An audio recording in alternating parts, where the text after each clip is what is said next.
Allez, c'est parti pour une nouvelle émission de Devant le match. Bienvenue à tous et bienvenue sur RIG 90.7 à Bordeaux, comme tous les soirs. On est ravis de vous accueillir une nouvelle fois pour décrypter l'actualité du foot. Et avec moi, j'ai plein de personnes, j'ai les mêmes que d'habitude, bien évidemment. On va commencer par le capitaine. Salut à toi, capitaine Bernie. Bonsoir tout le monde. Ça va ? Ça va et toi ? Ça va. Tranquille. On s'est bien chauffé avant l'émission, là. On a eu encore un petit peu de temps pour la préparer. C'était gentil. Ouais, voilà.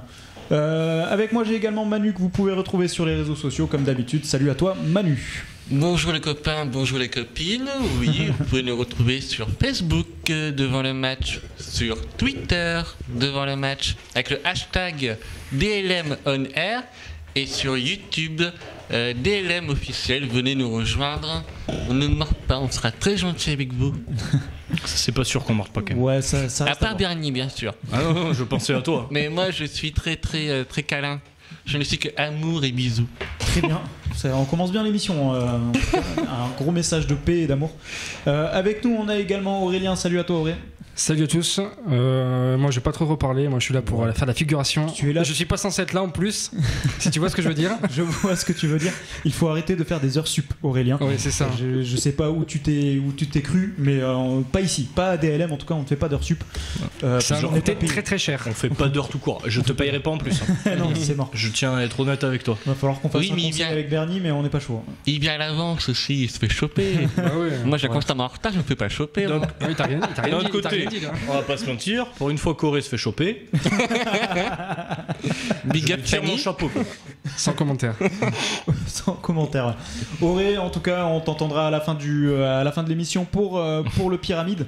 On vous a réservé. Peut-être encore que j'en placerai une, mais bon. Ouais, c'est bon, non. Une connerie. Je sais pas. Tu feras partie du quiz, tu pourras intervenir, mais le quiz sera essentiellement entre Bernie et Manu, sinon le score sera déséquilibré, bien évidemment. Bien Laisse sûr. les grands jouer. Voilà. Prendre des notes. En tout cas, pour le reste du programme, messieurs, plein de choses à aborder. Semaine de sélection internationale, qualification pour la Coupe du Monde, une semaine très très importante, des sélections qui sont passées à la trappe, des sélections qui sont qualifiées aussi, des mauvaises surprises, des bonnes surprises. Voilà, on va essayer de faire le point sur cette grosse semaine qui vient de passer. Quand je dis grosse semaine, j'inclus aussi la semaine dernière. Donc par exemple, France-Pays-Bas de la semaine dernière, ça compte aussi. Donc on refera le point sur tout ça.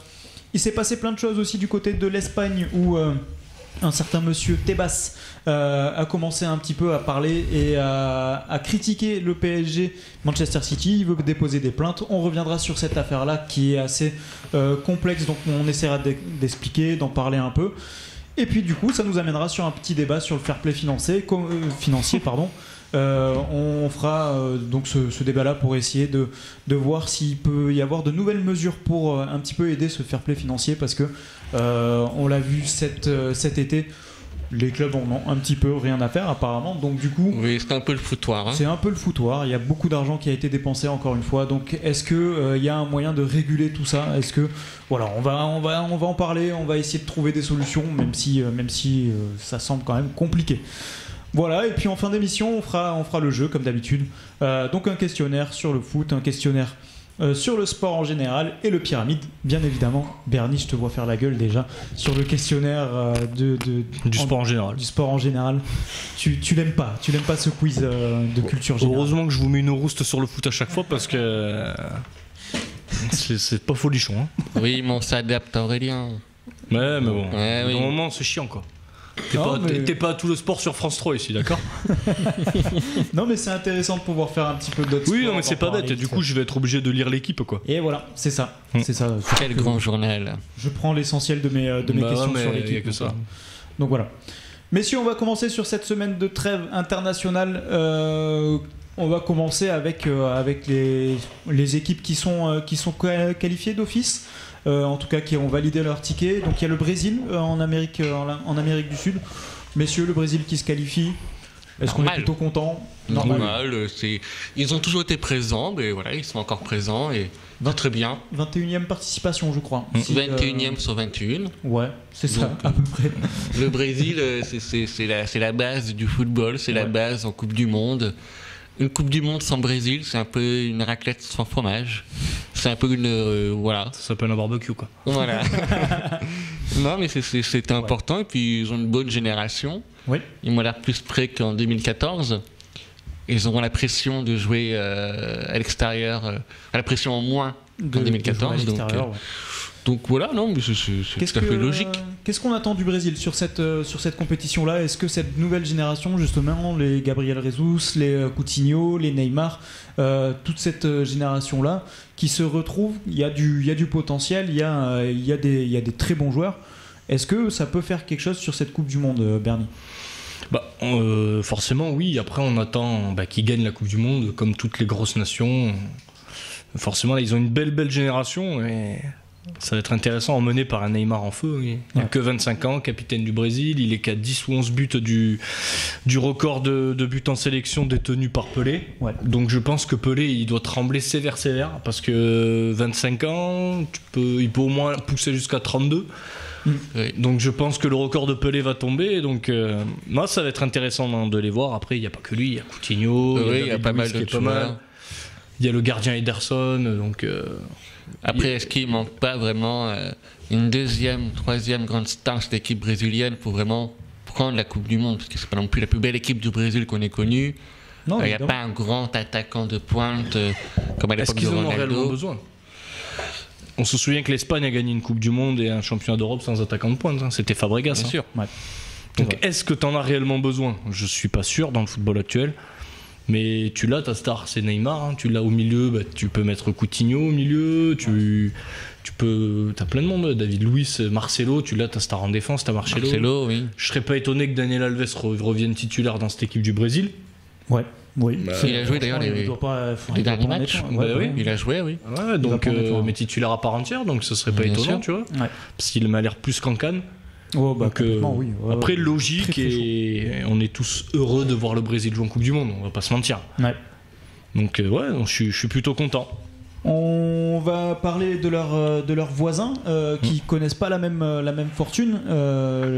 On risque, messieurs, de voir une Coupe du Monde sans l'Argentine, sans Lionel Messi. Ça serait quand même un sacré cataclysme. Et ça ferait du bien. Et ça ferait du bien, d'accord. Okay. Est-ce que tu peux nous expliquer pourquoi ça nous ferait du bien? J'en rajoute un peu, mais c'est vrai que moi, depuis 2-3 ans, l'Argentine m'agace pas mal parce qu'avec le comportement de Messi qui arrête après la finale de la Copa América, il revient. Tout le monde savait très bien qu'il allait revenir. Il a fait un peu son chouin-chouin, comme disent les jeunes. Ouais. L'Argentine ne fait un peu se qualifier tranquillement aussi. C'est pas la première fois qu'ils se font peur. Donc je pense qu'ils vont passer parce qu'il reste le Pérou à jouer, puis l'Équateur, il me semble. Donc l'Équateur, ça devrait passer, le Pérou un peu moins. Mais si l'Argentine déconne pas, ils iront au minimum au barrage. Ouais. Ils affronteront une équipe comme la Nouvelle-Zélande, si je me souviens bien. Voilà, donc ils iront en Coupe du Monde. Ça devrait passer. Si ça ne passe pas, tant pis pour eux, et ça sera entièrement mérité. Parce que de plus en plus de nations sud-américaines deviennent de plus en plus meilleures. Donc il y a un moment donné... merguez ce que tu viens de dire. Écoute, le Chili, c'est pas mal. De plus en plus meilleur, mais c'est ta tournure de phrase. Parce que tu dis oui, je t'écoute à moitié, mais... La Colombie, il n'y a rien à dire. Ils progressent d'année en année. Le Pérou, mine de rien, il y a des bons joueurs. Ils embêtent pas mal l'Argentine. Ouais. Donc il y a 4 places pour se qualifier. Avant, il n'y avait que 2 équipes qui se qualifiaient aisément, voire 3. Et ben maintenant, ça devient de plus en plus compliqué. C'est normal. Si l'Argentine ne se met pas au niveau, au revoir. Donc sur cette qualification pour l'Amérique du Sud, donc premier Brésil déjà qualifié, deuxième l'Uruguay à 27 points, la Colombie à 26, le Pérou à 24, l'Argentine à 24 et le Chili à 23. Voilà, ça se joue sur ces équipes-là. On risque d'avoir quand même une de ces... il va y avoir de la casse. Grosse casse entre le Chili et l'Argentine, j'ai envie de dire, parce que la Colombie, ça a l'air quand même compliqué d'aller les chercher. Ouais. Mais le Pérou risque de sauter, mais le Chili ou l'Argentine sautera aussi. Et moi, par exemple, le Chili, j'en faisais quand même un bon prétendant pour la Coupe du Monde. Pas tant que ça, apparemment, puisque sur les qualifications, ça risque, c'est déjà assez compliqué. Donc voilà pour cette qualification, en tout cas en Amérique du Sud, on va avoir au moins une grosse tête qui va tomber. C'est quasiment sûr. Maintenant pour ce qui s'agit de l'Europe, donc il y a beaucoup de matchs qui se sont joués aussi, un qualifié aussi cette semaine, donc les Belges qui ont validé leur ticket pour la Russie. dans une poule quand même plutôt facile. Ils finissent à 22, enfin ils finissent, c'est pas encore fini, mais ils sont à 22 points aujourd'hui, juste derrière eux, la Bosnie à 14 points. Donc ça a été quand même réglé assez rapidement cette histoire-là. Il y a d'autres équipes où ça risque de se jouer plutôt vite sur les prochains matchs en tout cas. Donc il y aura certainement l'Angleterre qui est à 20 points, la Slovaquie à 15, donc 5 points d'avance pour l'Angleterre, donc c'est quasiment fait aussi. La Serbie aussi dans son groupe, qui a vu revenir le Pays de Galles aussi, pas très loin, un sacré exploit du Pays de Galles, un gamin de 17 ans qui a marqué le but qui les fait revenir, le gamin de Liverpool. Et une sacrée histoire aussi, j'ai perdu son nom, j'ai regardé ça cet après-midi, j'ai perdu son nom. D'accord. Donc voilà, la Serbie, l'Angleterre, la Belgique, voilà pour l'Europe. L'Espagne qui a fait une très très belle performance aussi cette semaine. Messieurs, ce festival disco contre l'Italie, je pense que c'est peut-être la performance dont on a entendu parler en long, en large, en travers cette semaine. Qu'est-ce que vous en pensez de cette équipe d'Espagne ? Est-ce que on revoit revenir l'Espagne parmi les très très gros d'Europe et du monde? Non, moi non. Pour les phases de qualif, moi cette équipe d'Espagne, elle me fait penser un peu à la période qu'a connue la France quand on a rappelé les anciens entre guillemets. Ouais. Tu te souviens de cette période où il y avait Makelele, Zidane qui était revenu, entre autres. Et là, moi avec le retour de David Villa, pour moi c'est un aveu d'impuissance. Alors bien évidemment, il y a des gros joueurs, il y a du Deulofeu, enfin des gros joueurs. Il y a des très bons joueurs, des Deulofeu, du Silva qui met un gros coup franc, il y a du Fabregas encore, tu vois, il y a Saúl Ñíguez, Koké, je pourrais t'en sortir plein. Mais dire un grand mondial, oui, un favori à la Coupe du Monde, pour moi non. Vraiment, le retour de David Villa, c'est un aveu d'impuissance. Ça veut dire qu'il n'y a rien en vivier espagnol en attaque. Il y a Pablo Alcácer, mais il commence avec Barcelone, puisque Dembélé n'était pas là et que Neymar est parti. Mais il y a Morata qui après, qui ne perce pas encore. Voilà, il n'y a pas grand monde, donc tu vois, aveu d'impuissance pour moi ce rappel. Donc j'y crois pas. Je suis content qu'il soit là parce que c'est toujours plaisant le jeu espagnol. En plus avec ce sélectionneur là, c'est Lopetegui, ça va plus vite vers l'avant, donc c'est très très intéressant. Mais il manque un ou deux beaux joueurs. Après, tu vois, t'as du Asensio qui pousse. Tu vois, par exemple, il a mis Asensio la dernière fois en pointe, en faux numéro 9. Je suis pas fan. Fan du tout. Du tout. Ça te prend un joueur, une forme de meneur de jeu où ça t'enlève un peu le génie parce qu'il est dos au but, il est pas lancé. Donc tu vois, pour moi, le retour d'David Villa, aveu d'impuissance. Donc je les mets certainement pas par les favoris. Je suis content qu'ils soient qualifiés. Parce qu'il y a des joueurs comme Morata, Asensio, j'ai envie de les voir, Saúl Ñíguez, Koké.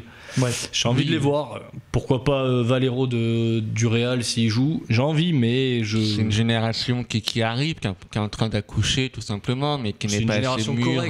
Pour moi, qui gagnera pas une Coupe d'Europe qui n'est pas assez mûre, qui n'est pas assez performante sur tous les points de jeu pour aller remporter un grand titre. Finalement, ils se remettent de la domination qu'ils ont eue sur le monde du foot pendant quelques années, et la comparaison avec l'équipe de France est très bonne puisque c'est exactement le même sentiment, et je pense que tu parles de la période de 2004. Quand ils ont rappelé Zidane et Makelele pour Montpellier, le match joué à Montpellier. C'était j'ai plus les notes, mais sur le retour de Villa, ça m'a fait penser à ça, mais direct. C'est sûr. J'ai fait c'est quoi ça, sérieux. Peut-être un petit peu plus d'inquiétude pour cette équipe d'Italie qui semble un petit peu plus en difficulté. Bon, ils sont deuxième du groupe et ils risquent de finir deuxième quoi qu'il arrive, parce que l'Albanie est à 6 points derrière, donc ça devrait passer. Ça devrait le faire. Ça devrait passer normalement. Donc du coup l'Italie, mais moi cette Italie m'inquiète. J'étais resté sur un très bon Euro de leur part, mais je les trouve beaucoup moins attirants sur cette campagne de qualification. Ça fait des années que l'Italie galère un peu. Donc, ils arrivaient un peu à cacher l'arbre de la forêt, on va dire. Enfin, il y avait un arbre qui cachait un peu la forêt. Ça fait des années que... Non, les Français, là... Il n'y en a aucune qui passe. Je suis pas dans l'expression. C'est le volatile de la farce. Si on sortir des conneries comme ça. C'est le pan de la farce. Manu, j'ai vu les charrues... Parle football. On dirait Aurélien qui essaie de parler foot, là, avec tes expressions. Donc non, l'Italie, ça fait quand même un petit moment que l'Italie galère un peu à trouver un style de jeu et tout.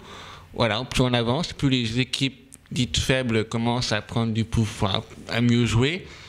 L'Italie en paye un peu les conséquences. Il n'y a pas une génération de dingues qui arrive derrière. Donc, du moins, elle a un peu de mal à émerger. Ouais. Donc c'est un peu normal. Ils vont se qualifier, mais ils ne feront pas une belle. Il va y avoir un barrage, ça peut être compliqué. Hein. Tu peux Ça tomber peut être- sur en un plus- barrage piège. Hein. En plus, oui, les barrages sont de plus en plus durs Ouais, pour les grosses ouais. équipes. Mm. Et les taux se resserrent. Donc, on a bien vu que la France. Va y avoir des sacrées équipes en barrage. Je pense notamment, pourquoi pas, l'Islande. L'Islande, oui. Donc l'Italie, je suis en train de faire toutes les poules. Le Pays de Galles qui risque d'être en barrage. L'Irlande du Nord, bon c'est pas ouf. Le Portugal qui risque d'être en barrage aussi puisque la Suisse est actuellement première du groupe, donc à 24 points et le Portugal à 21 points. Ça se joue entre les deux hein, parce que les autres derrière, la Hongrie est à 10 points, donc voilà, c'est déjà fait. Donc va y avoir la Suède. Pourquoi pas dans la poule de la France, la Suède, le Pays-Bas ou la Bulgarie. Peut-être pas la Bulgarie, ils sont assez loin quand même. Il y aura de la casse. Il y aura de la casse. Va y avoir des absents. Ça encore, sera la côté dernière européen. édition. Il y aura de la casse. Puis après, la Coupe du Monde passe à 64 Ouais, équipes. À 127 clubs. À 127 27 pays. clubs. Et donc. Je crée une nation, je suis en Coupe du Monde.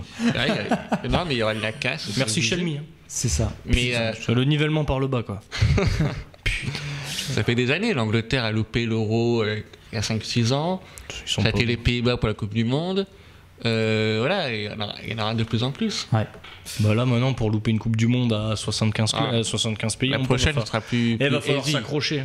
Ça sera plus easy, oui. Ouais. Sur la zone Afrique, maintenant, puisqu'on a fait à peu près le tour sur la zone euro, à moins que vous ayez une sélection qui vous a particulièrement marqué. Non. Un petit retour de l'Islande aussi qui va peut-être confirmer son euro. Voilà, des nations comme ça qui émergent. Ça fait plaisir. C'est cool à voir. Ils nous ont fait kiffer il y a un an. On espère qu'ils vont se requalifier parce que bon, ils font plaisir, ils sont pas méchants. Et ça ira en barrage et ça sera très très embêtant à, Ah oui, à les bouger avoir, en oui. barrage. Ça fera. Il y en a qui vont prier pour pas les avoir. ouais. Ouais, voilà, ça fera une Ukraine bis, hein, on va dire ça comme ça. Pour la zone Afrique, des qualifiés déjà non officiels. Si, il y a la Côte d'Ivoire qui est déjà qualifiée Et le Maroc, non et le Maroc du coup. Ouais. Il me semble, je veux pas dire le. Le Maroc non, Non, pas encore. pas qualifié de ce que je vois. Donc la Côte d'Ivoire c'est les seuls déjà qualifiés, mais des éliminés surtout. Il y a deux gros éliminés en Afrique, ils étaient dans la même poule, c'est le Cameroun et l'Algérie. On a beaucoup entendu parler de l'Algérie, beaucoup moqué Et- sur les réseaux sociaux cette semaine. Oui, l'Algérie, ben, écoute, ça fait 3 ans maintenant après la Coupe du Monde 2014 qu'ils font n'importe quoi au niveau de la fédération. Ouais. Ils galèrent pas mal Après, on connaît un peu les problèmes qu'il y a souvent avec les clubs, les nations africaines. Hein. Les fédérations qui pensent un peu plus à l'argent qu'à leur football. Ouais. L'Algérie en fait partie. Les joueurs qui ne sont pas non plus concernés. Quand on voit que Ryan Mahrez n'était pas dans l'équipe qui a C'est perdu. son cousin, lui, ou J'ai plus le nom. C'est son cousin américain. Apparemment, Riyad. c'est peut-être pour ça qu'ils n'ont pas été bons alors avec Ryan. C'est Ils auraient peut-être dû faire jouer Riyad. C'est Riyad, voilà. Riyad Mahrez. Mon pauvre Ryan, son cousin, il a pris un charter depuis l'Algérie. Hey, wouh Allez, une sélection avec les On les a pas Fennecs. reconnus. Oh, mon Mais Dieu. Riyad Mahrez Ryan. Ça va être un carnage cette pyramide. a fait, Ryan Merguez. hein. a fait la passe sur le match contre Son la cousin Zambie. bouché, Ouais, tu sais, c'est à Alger. Ils ont perdu contre la Zambie 3-1 parce que Mahrez n'était pas là, Fegouli non plus. Il dit plus les prénoms, du coup, le mec il a craqué.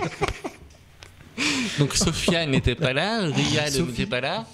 Il manquait plein de gens parce que les gens ne sont pas tellement concernés par leur pays, mais plus par leur club, leur transfert et tout. évidemment. Donc bon, c'est compliqué quoi. Ouais, donc un gros éliminé, une surprise quand même. Une nation aimée, une nation supportée et aimée. Une nation supportée, surtout en France. Hein, Oui. L'école d'Algérie bah, c'est quoi, c'est bien fait pour eux. Non mais elle est On va supportée, avoir elle des est problèmes à aimée la par sortie du beaucoup de studio. gens. Mais il y a en des Algérie, problèmes de quoi en France. et c'est bien fait pour leur gueule, ils font n'importe quoi. Ah, au niveau du football, il faut n'importe quoi. Au Ouais, niveau il de la faut- gestion, il faut n'importe quoi. Mais c'est un scandale. C'est un C'est- scandale. C'est quoi, à la limite, je te dis bien fait, ils vont peut-être réfléchir un peu plus intelligemment, ils mettent des sélectionneurs, mon pauvre, tu les as jamais entendus parler. Tu sais même pas qui c'est. Là, le dernier, tu le mets dans la pyramide, je sais même pas qui c'est.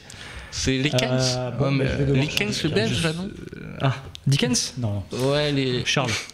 Mais non, mais tu sais quoi, ça pourrait vraiment être un mec comme ça, tu sais, Charles Dickens. Oui, Je crois que c'est un mec qui avait coaché en Espagne, mais que personne connaissait en je crois que Espagne. c'est. Franchement, j'en ai Je crois que c'est aucun. Brian Mahrez, je crois. Brian- Le frère de. Brian Mendes. Le C'est pas- frère est de Ryan et de Riyad. Ouais. Ouais, son cousin caché, tu sais. pareil, c'est une escroquerie cet entraîneur, tu vois, dans ce sélectionneur. Donc, Ouais. tu sais quoi, faut qu'il fasse table rase, il reparte. Mais le problème, c'est que j'ai pas l'impression qu'il y ait des générations de ouf, quoi. Des fois, c'est pas plus mal. Hein. Alors, c'est Lucas Alcaraz, Voilà. le manager. Voilà, Je qui est sais très pas qui engagé. D'accord. Je sais pas qui c'est. Enchanté, monsieur. Enchanté. Monsieur sélectionneur de l'Algérie. l'Algérie. Lui, il est en chantier, lui. Hein, parce que...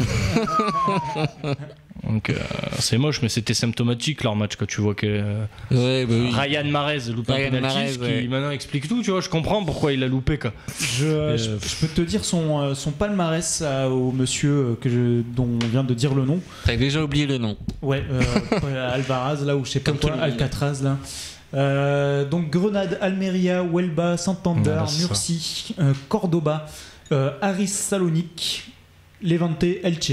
Voilà. Il a fait à peu près, il est coach depuis 1995. Il a fait à peu près une quinzaine de clubs. Hein. Il a rien gagné, quoi. Et son palmarès, Il s'est fait virer à chaque fois. il n'y a pas de ligne. Si Voilà. un jour il a dû gagner une coupe de district, peut-être Oui, en Espagne, oui, tu vois. oui, Finalise la Coupe de la Ligue portugaise, je sais pas quoi. Ouais, voilà. Même pas. Je suis sûr quand même pas, tu vois. Même pas, il a même pas coaché au Portugal. Donc, Oui, en plus. Même pas possible. Voilà pour cette semaine internationale, messieurs. Est-ce que vous retenez une chose de cette semaine, peut-être un Oui. joueur, une Ouais. équipe? Moi, Aurélien, Ah, Aurélien. vas-y.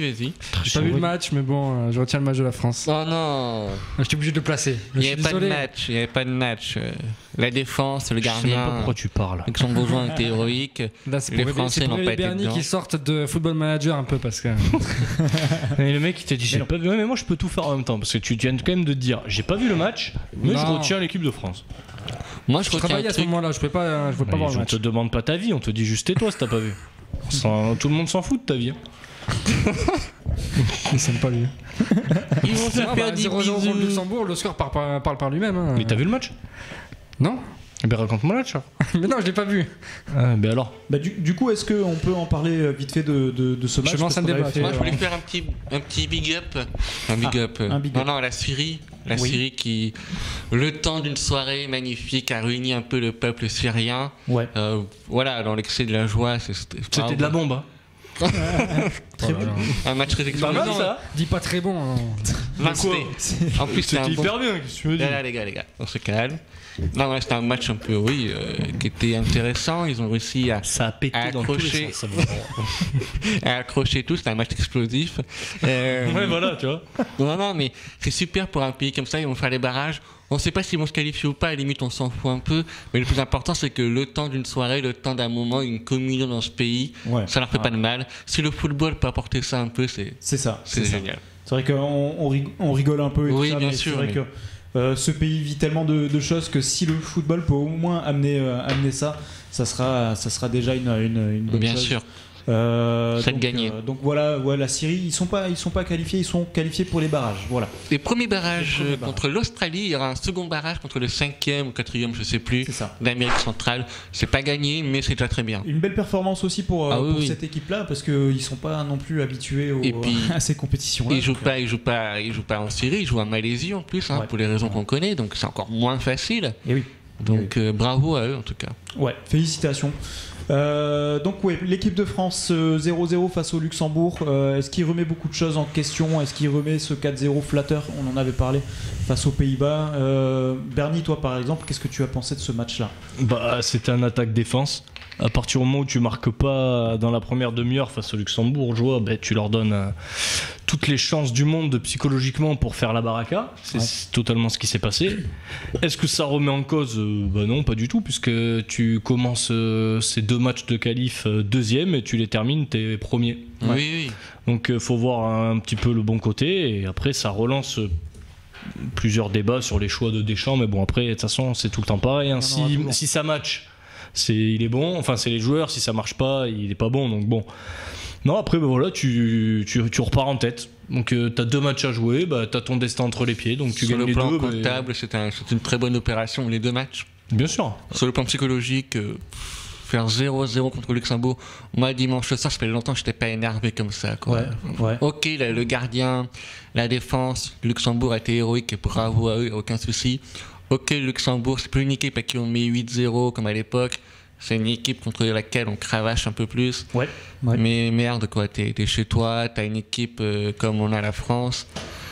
Perdre contre les bouchers charpentiers, les propos de Aurélien. Oui, mais ils ont pas perdu. Charmel, Mais ils ont pas perdu. C'est un peu dur, quoi. C'est un peu dur.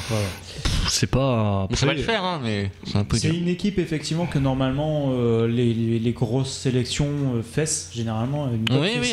Il y a toujours des surprises. Hein. Ouais. Il y en a énormément. Après, faut regarder aussi du côté de l'île Féroé qui fait une campagne de qualification plutôt honorable, correct, qu'on a l'habitude aussi de voir prendre des 7-0 à tir-larigot.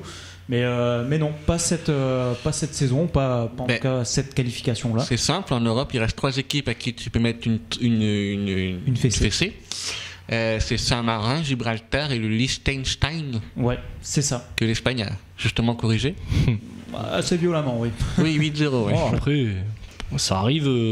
Toutes les grandes nations ont eu un match piège comme ça contre une petite nation parce que c'est le bus. Et si tu trouves pas la faille, je te dis, dans la première demi-heure, c'est très compliqué dans les têtes. Et puis là, c'était un attaque-défense, mais de tous les côtés là. Ah oui. C'était un carnage. Après, voilà. 34 tirs, c'est ça, Aurélien? Moi, ce qui m'a le plus énervé, outre le 0-0, bon, après, tu te dis, bon, ça c'est le football, ça arrive. Même nous, au niveau amateur, dans n'importe quel sport, tennis, c'est compliqué, un 0-0. Mais au hand, on a déjà, si t'as joué au hand, au basket, t'as déjà eu des matchs contre des petits clubs où t'as perdu, ou t'as fait match nul et t'es énervé. Là, moi, c'est les latéraux, tu vois. J'en parlais, et du coup, c'est très bien cette petite parenthèse. Je vous avais dit, moi, j'attends. Pourquoi je me suis pas enthousiasmé après les Pays-Bas? Vous m'aviez fait la réflexion, notamment Lemar, Sidibé et tout. Ouais. Vous vous souvenez? Et il y a un pote, tu sais, Jean-Mi, Oui. donc vous connaissez pas, qui était avec nous, m'a dit, Bernie, je cite, donc je m'excuse, tu casses les couilles, t'es jamais content à la radio quand tu parles de foot, on dirait. Je lui dis, mais non, mais gros, écoute, j'attends la confirmation, et tu vois, le Luxembourg, ça m'a confirmé que, ok, c'était très bien les Pays-Bas, mais moi, c'est la durée qui m'intéresse. Et tu vois, Sidibé, je l'avais pas mis dans mes tops contre les Pays-Bas, contre le Luxembourg, un centre réussi sur 15.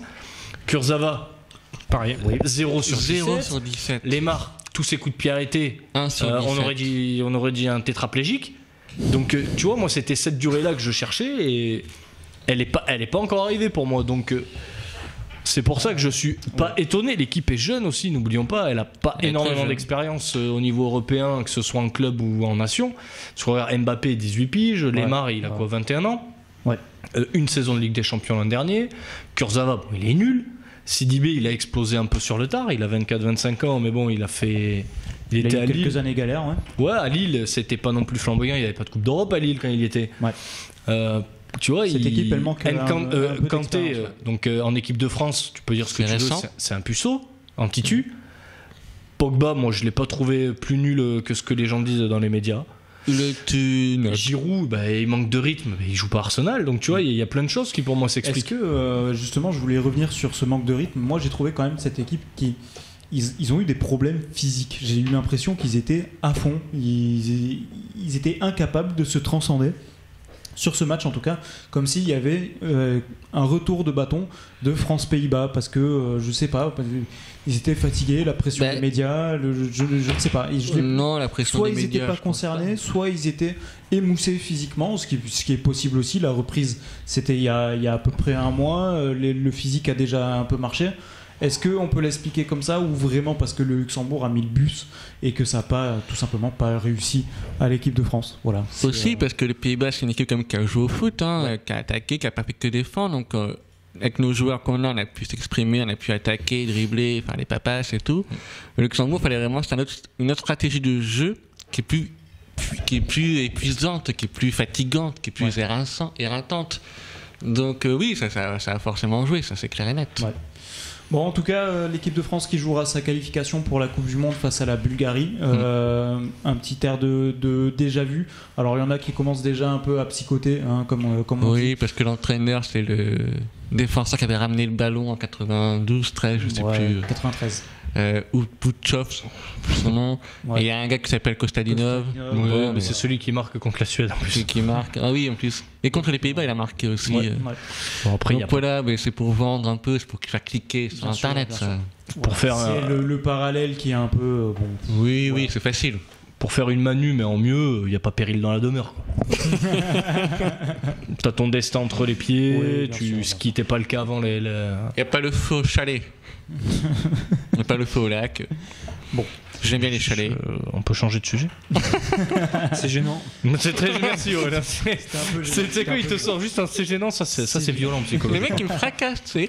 Non mais là il t'a saccagé. Ah, c'est terrible. Il dit pas un mot mais il me fracasse. Ouais. Tu m'as fracassé tout à l'heure. Et puis assez violemment en plus. Avec amour.